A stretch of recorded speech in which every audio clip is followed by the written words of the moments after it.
It's difficult to believe, but you're looking at a mountain of smoke. Yes, industry has housekeeping problems too. Smoke, the product of industry, was collected in special smokestacks, compressed into pellets like these, and piled here. Until 8 years ago, when this pile was started, all of this smoke was in the air that people were breathing. Now, by the simple throwing of a switch, an electrostatic precipitator goes to work to remove this public enemy so that it may be added to the harmless mountain of smoke. Industry didn't build this equipment sooner because it didn't know how. In fact, it took over 10 years to develop and to build this plant near Duquesne in Pittsburgh, which just does one job. It removes ferromanganese dust. And every day it builds this mountain of smoke even higher. In just 8 years, built up pellet by pellet, this mountain has grown until today it covers 5 acres of ground and is 100 feet high. All over the country, in fact, all over the world, polluted air is a problem. More and more people are aware of it. More and more people are talking about it. Some people are doing things about it. Among them are Dr. Leroy E. Birney, Surgeon General of the Public Health Service, U.S. Department of Health, Education, and Welfare. Air pollution is a public health problem nationwide in scope.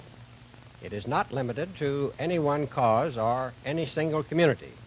And his colleague, Dr. Richard Prindle, who heads the air pollution medical program of the Public Health Service. How does polluted air affect your health? We already have some of these answers. And Vernon McKenzie, who is in charge of the engineering side of the servicemen's service air pollution program. How does the air get polluted, and what can we do about it? We have some answers to these questions, too. Yes, the federal government is working on the problem, but basically it is a local job. One of the pioneers in cleaning up the once smoky city of Pittsburgh is Dr. Edward Weidlein, retired president of the Mellon Institute of the University of Pittsburgh. I first began to urge that Pittsburgh's air be cleaned up 45 years ago, after World War II. It became a tremendous teamwork operation, with labor, civic organizations, and city and county governments all working together to clean up Pittsburgh's air. Another pollution fighter is S. Smith Griswold, Air Pollution Control Officer of Los Angeles County. The name of our public enemy in Los Angeles is smog. Although Los Angeles is a relative newcomer to the air pollution problem, we have a very serious one and are working hard to solve it.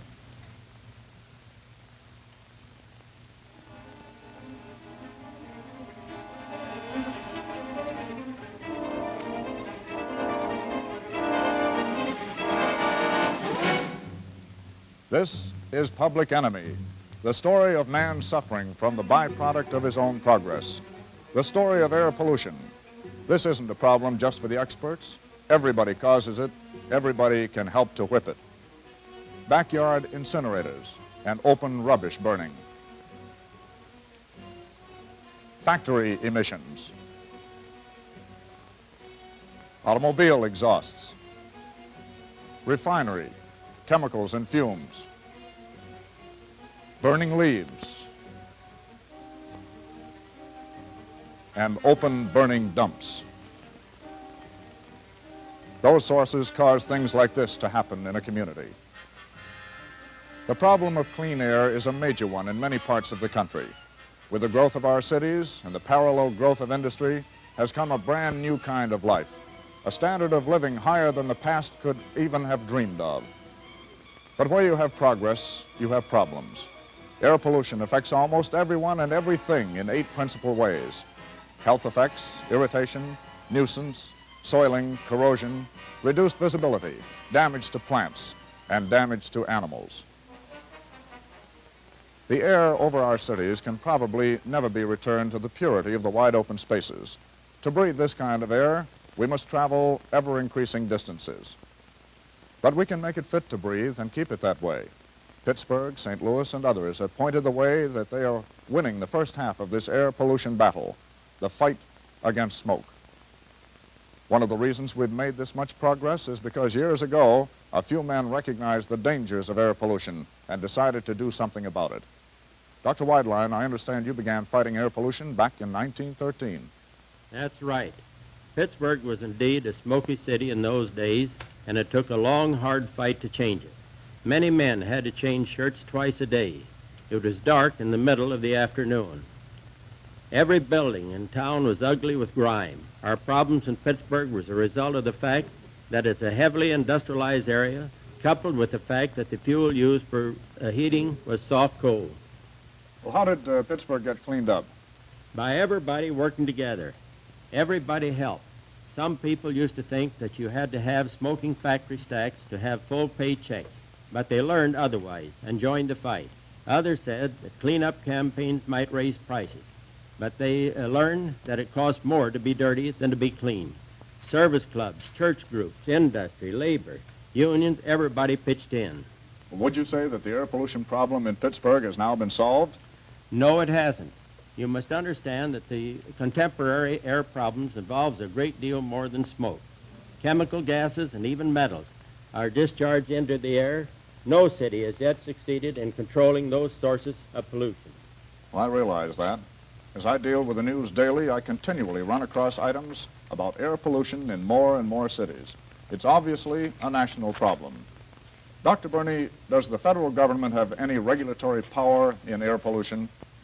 No, Carl. As with many other public health problems, we believe that the basic responsibility for control and enforcement lies with state and local agencies.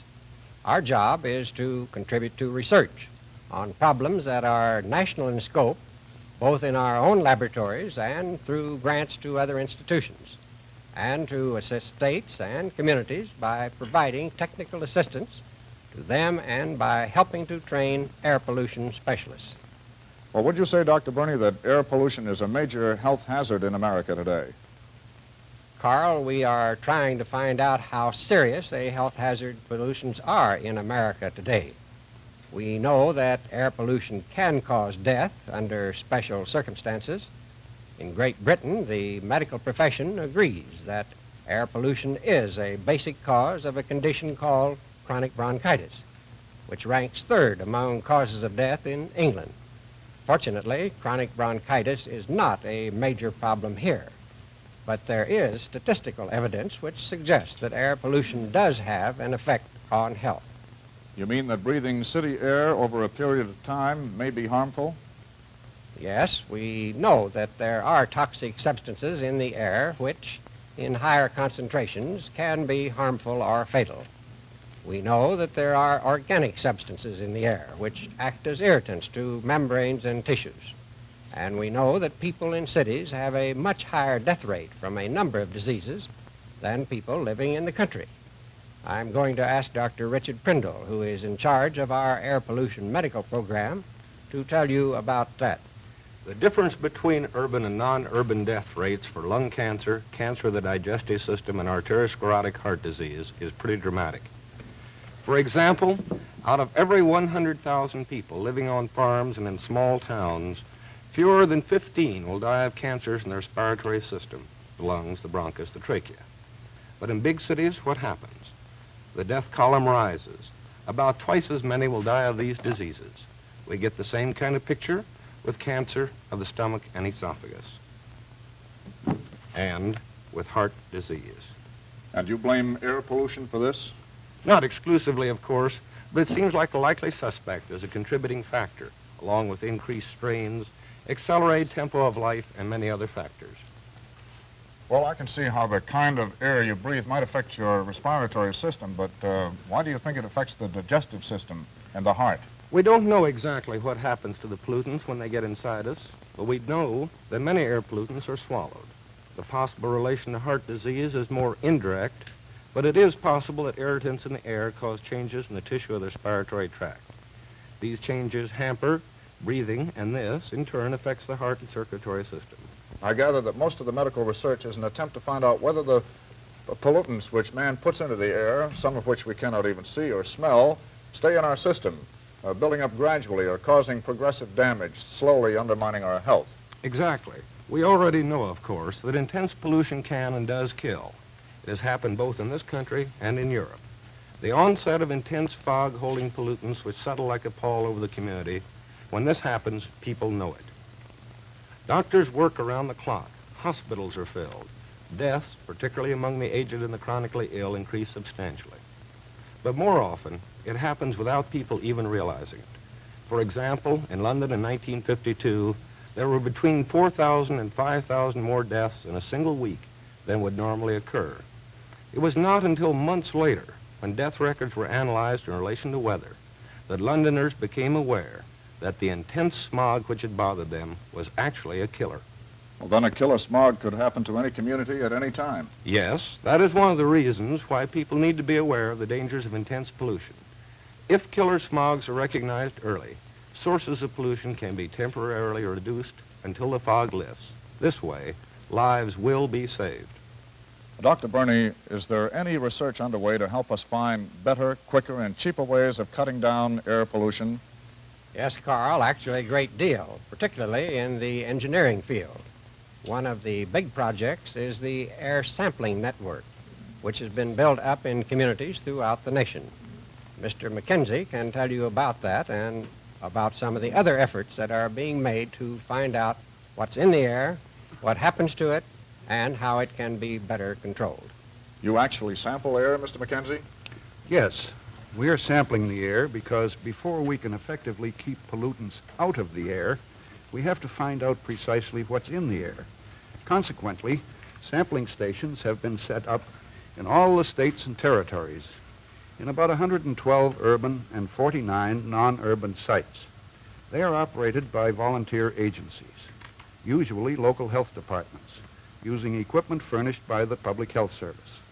Dusts, dirt, and non-gaseous pollutants in the open air are collected at these stations and sent to our laboratories in Cincinnati.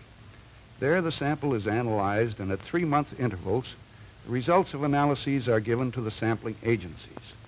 For sampling suspended solids, this apparatus, which is similar to the conventional household vacuum cleaner, sucks a measured volume of air through a filter.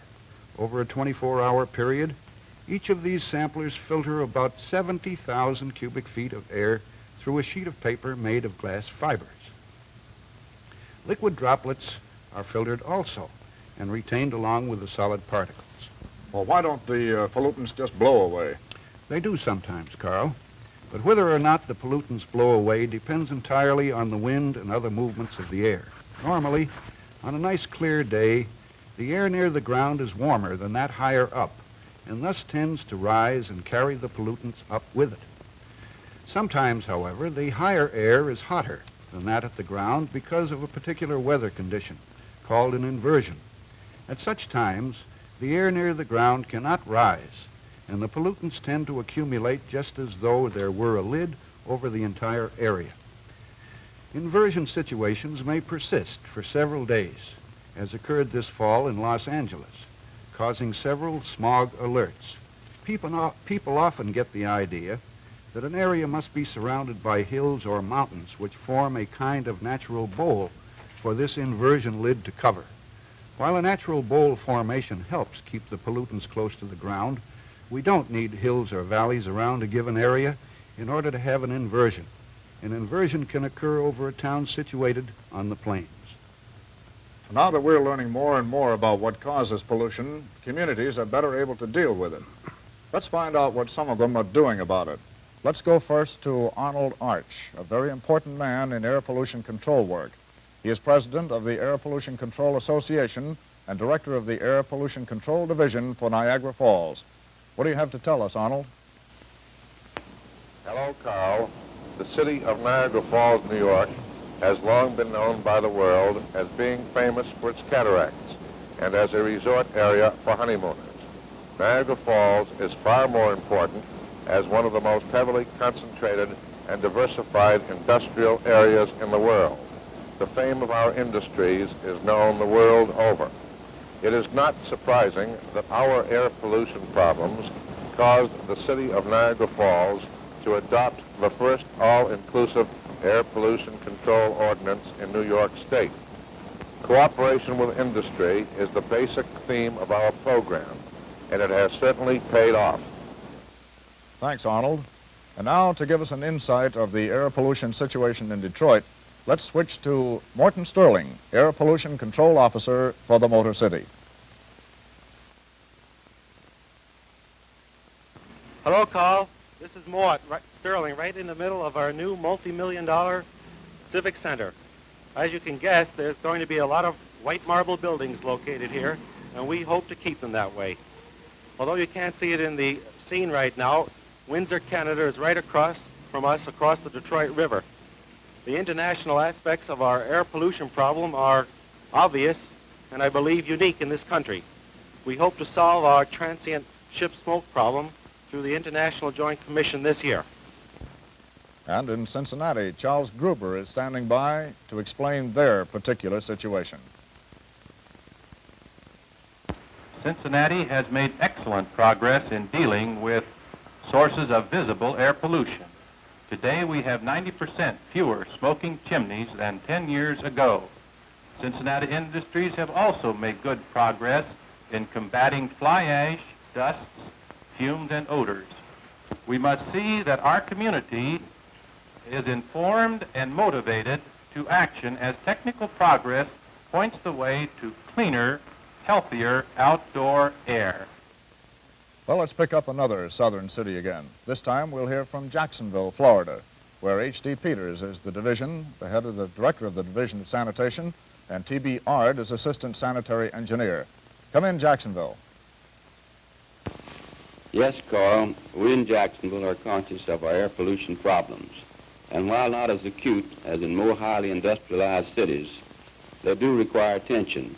Fortunately, we know our troubled spots, and with good cooperation are making progress towards control. Odors are more concerned than smoke and present more of a nuisance problem than anything else. Of course, as such, they should be kept to a minimum.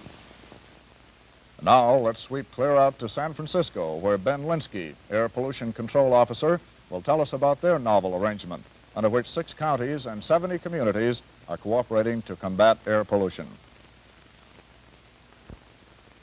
We are standing here on Coit Tower on Telegraph Hill in San Francisco. I am Benjamin Linsky, Air Pollution Control Officer in the San Francisco Bay Area, where we have recently started our scientifically based air pollution reduction and control program. Because air pollution flows across political boundaries, we have merged 6 county lines and 70 city limits into a special government control district. No other large community anywhere in the world has ever yet has as clean an atmosphere as its people really want. We believe we can do it in this great Pacific Coast community by using the best engineering and community program methods developed in dozens of areas here and abroad during the past 80 years. And now we'll hear from Dr. Leonard Greenberg, Air Pollution Control Commissioner of New York City. Air pollution is a byproduct of civilization. Wherever large groups of people live and work together, air pollution results from their daily activity. Air pollution is produced by heating equipment in our homes and offices, by industry, by incinerators, and by automobiles. We in the United States have been slow to recognize the importance of this problem and to move against it. Therefore, air pollution has grown until vigorous action is essential to our health and well-being. We must reduce air pollution, and we must prevent the development of new sources of air pollution. Concerted and intelligent action now will be of benefit to all of us. Probably the city I see most in the news is Los Angeles. How are you coming with the smog problem there, Mr. Griswold? The problem in Los Angeles, Carl, is not one of black smoke, such as it is in many eastern cities, since coal is not used at all. We have a very complex problem of gaseous pollution, the characteristics of which cause eye irritation, damage to vegetation, and a bluish-gray pall, which, held close to the ground by the inversion, reduces visibility. The people of Los Angeles have taken drastic action to prohibit the use of incinerators or open burning. Industry has been controlled to a maximum that engineering science will permit. Though the required use of every known type of control device, many have been developed in Los Angeles area. In fact, industries which cannot control air pollution cannot now locate within the county of Los Angeles or its 62 cities. The major problem remaining is connected with the use of petroleum products in 2 different ways: by motor vehicles using gasoline and diesel oil, and by industry using fuel oil as a source of its power, when it is recognized that we have the highest concentration of automobiles per square mile in the world, as well as the nation's third largest industrial complex, then it must be understood that the combination of these and our surface inversions constitute a serious community problem. The Los Angeles County Air Pollution Control Board, headed by Supervisor Warren Dorn, has adopted a policy of requiring controls on every source of pollution when a reasonable method for such control exists. The board is holding public hearings on a rule requiring Los Angeles industry, including their steam power plants, to burn natural gas in preference to fuel oil during the 7 months during which smog is most likely to occur. The Air Pollution Control District is testing many devices for the control of pollution from motor vehicles. In its automotive combustion laboratory, when an effective device has been developed, its use will be required on the 3 million automobiles operating on our streets and highways.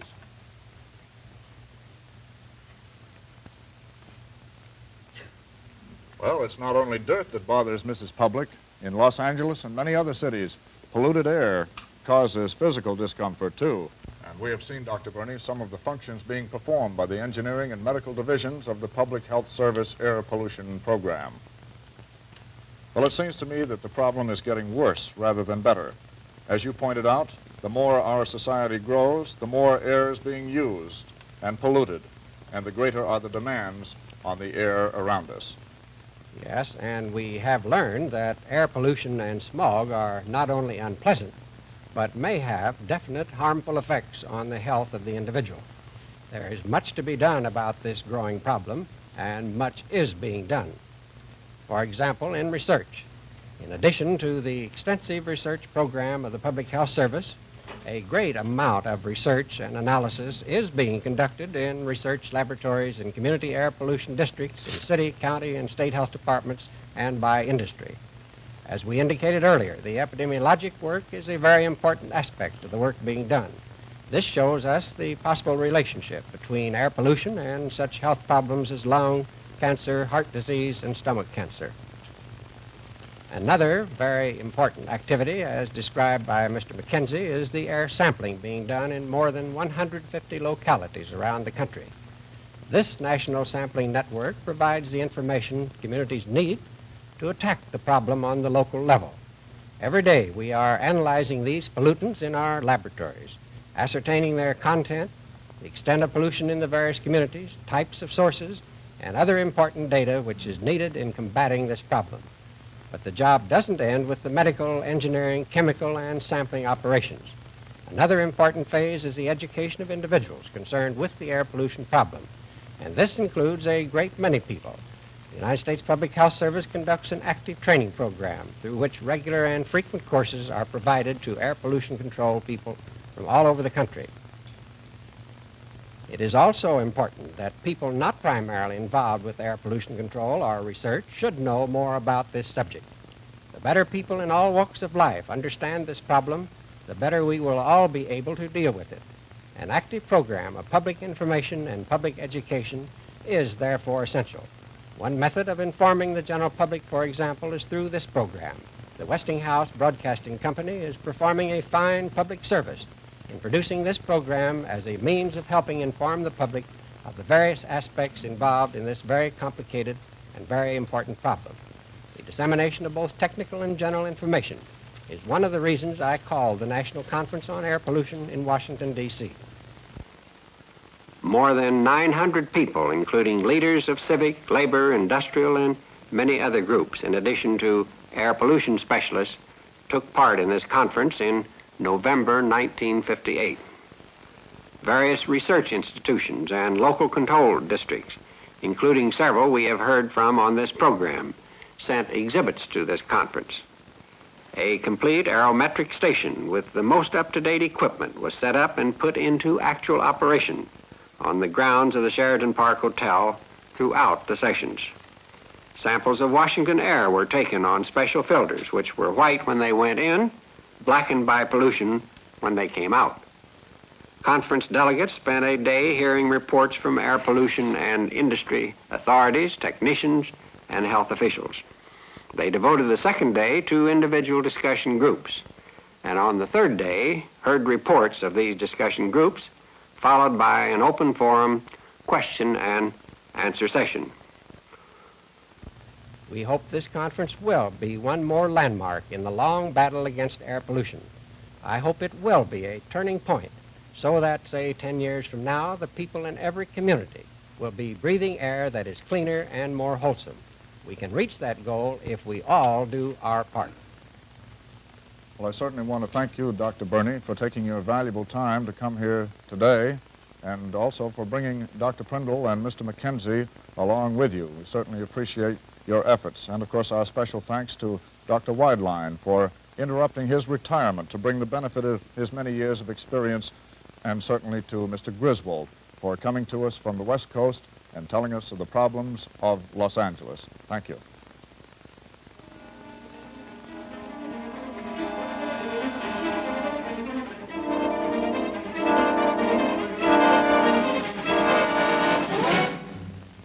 Public Enemy. The story of the byproduct of man's progress, air pollution. Was directed by Jerry Lee.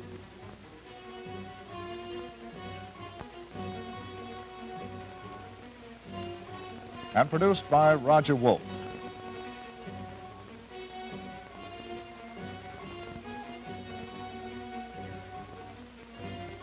Your host has been Carl Ide.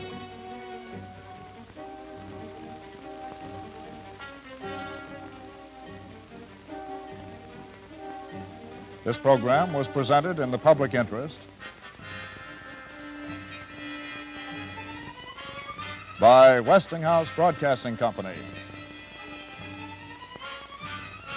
in cooperation with the Public Health Service of the U.S. Department of Health, Education, and Welfare.